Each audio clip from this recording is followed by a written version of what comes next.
Ahoy fellas, Frankie Day back again on YouTube. Today on YouTube I have another update of my builds of the past. The topic for today on builds of the past of the U.s.s. Lexington. CV-6. Okay fellas, before we show the model off and everything like that, I'd like to be able to explain a little history about this ship here. The Lexington and the Saratoga were only two identical sister ships that were alike. These were built during the Washington Treaty Program, as when all nations had so many battleships, and they couldn't supersede their limit on battleships. Of course, back in the days when this ship was launched, was being constructed, the aircraft carrier was never realized. The Saratoga and Lexington were initially designed as battle cruisers, and when the hull was first laid down in the Saratoga and also the Lexington, the Washington Board of Trade and the Joint Chase decided they didn't want to use this as a battle cruiser because it was pretty much as out as a battleship, and they had so many of them, they don't need any of them. And so eventually they came to the Navy and said, well, we don't want to waste all the money on something like this for nothing, so they decided to make aircraft carriers out of it. Lexington and the Saratoga were launched in the summer months of 1921. This ship was launched in 1921, and during the test at Atoll, using the third atomic bomb that was used after the war, this ship was sunk.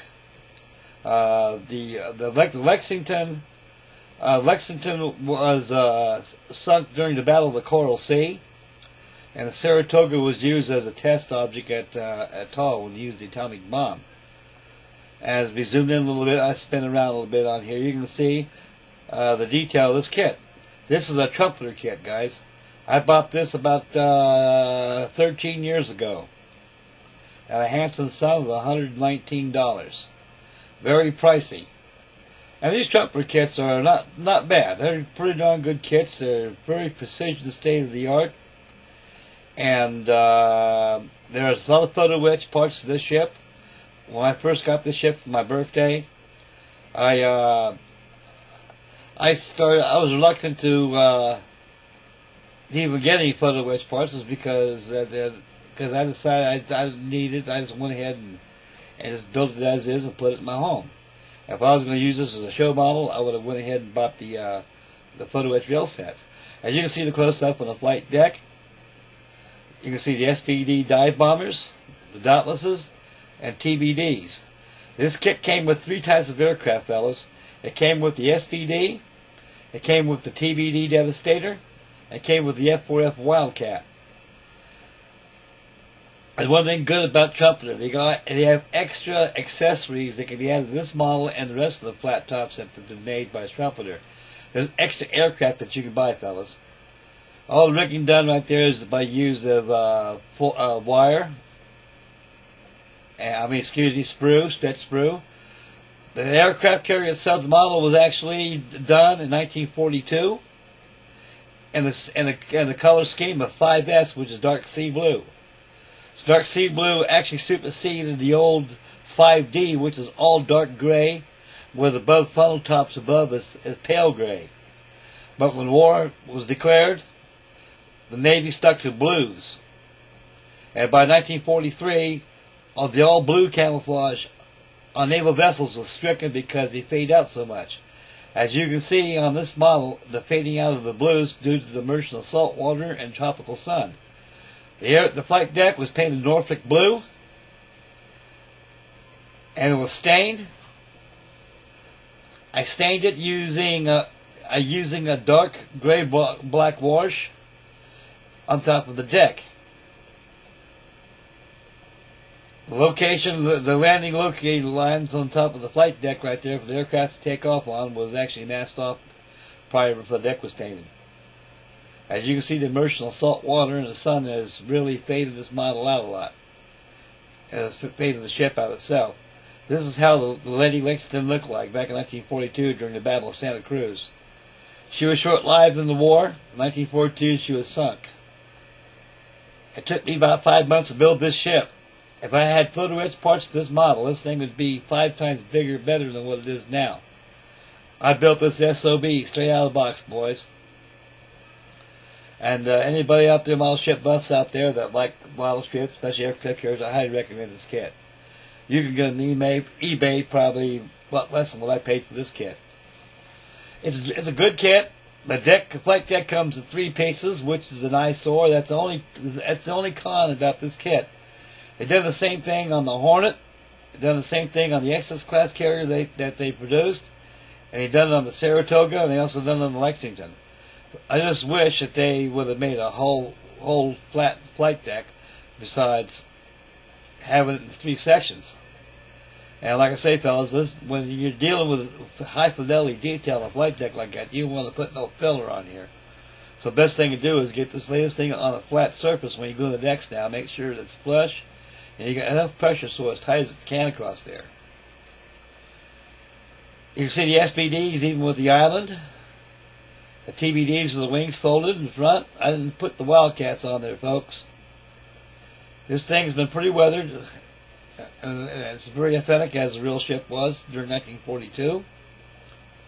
And the Saratoga and the Lexington were the only carriers at the time, at that era, that had that big, huge, humongous island with a stack with the funnels at.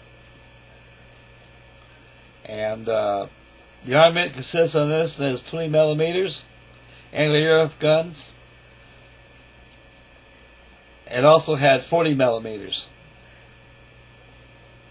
On the original, the release of the ship itself, when it was actually changed into an aircraft carrier, it had 5-inch guns. You had 2 forward of the forward slew structure, and you had 2 aft of the funnel. But the ship went to a modification after Pearl Harbor. On the flight deck forward, it was more wider than it was on the original flight deck. The flight deck was more or less, it bowed in. It fared in with the hull. The Lady Lexington was a very beautiful carrier. And she was very sadly that she was very short-lived. And that would be that. And she was in particular, she was 846 feet long, exactly 50 feet shyer than the length of the RMS Titanic. She was a big ship. And right in the hangar bay, right in front of those 2 SPD dotlesses, there's a TBD down there. Right there where that stick is at. You can see the locating markers on the flight deck where the aircraft are actually shows you the clear from the island. And you can see that hideous seam right there. I hate that seam. When I see that seam, that mile right there, boy, I just my hand turned into Mr. Fist. I do not like seams like that, but it cannot be helped in this model. Only way that can be helped is if you just go ahead and put a new flight deck on there. But I didn't go that far. I built it straight out of the box as is. It took us down below my finished basement. It was inside my glass carrier that I had. And we'll back off, and there's Lord George right there. Give me a thumbs up. Okay sign. I'm glad you guys like it. And before I close off, I just found out that our Eddie Duarte was taken ill. I don't know what the problem he has, but he's going for surgery. My prayers and thoughts are going out for him and his family. And he'll be okay. With taste technology and medicine, they can get you patched up in a jiffy. The one thing about the hospitals nowadays, they don't want to keep you as long as they have to. So let's hope and pray that Freddie will have a fast recovery. He can be out of there and rejoin us again with his wonderful builds that he does. And he'll be all squared away good as new. And I'd like to thank everybody out there for tuning in. And thank you very much for your wonderful warm comments on my builds of the past. I'll post another one for tomorrow. Next, I'll have an inbox review on my new build I'm going to do right now. This is going to be an independent build I'm going to be doing, and it'll be in between group builds. So this will keep me busy until Marcus gets his group build fired up. And I'll start on that and present that kit as well. I'll back off here and give you a high five and wave at you boys. And thank you very much, fellas, for tuning in. God bless you all. We'll catch you on the next video. Bye, boys. Take care, man.